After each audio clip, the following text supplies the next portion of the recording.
আমি মোহাম্মদ মাসুদ। আজকে আমরা পাহাড়ি অঞ্চলে আসছি। তো পাহাড়ি একটা অভিজ্ঞতা আমি আপনাদের শেয়ার করতেছি আজকে। তো এই অঞ্চলটাতে রাতের বেলা যে হাতি এসেছিল এখানে, সেটা আমরা আজকে দেখাচ্ছি প্রমাণটা।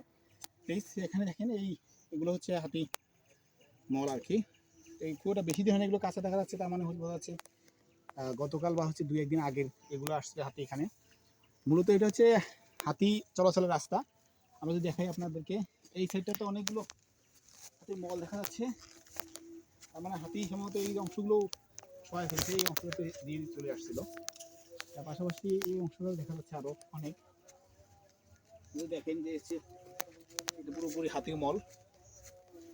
তো এই রাস্তাগুলো সাধারণত দিনের বেলা হাতি কম বের হয়, রাত্রির বা সন্ধ্যার পরে হাতিগুলো বেশি বের হয়ে থাকে পুরো অংশটাতে। তার মানে এটা হচ্ছে হাতি চলাচলের একটা রাস্তা।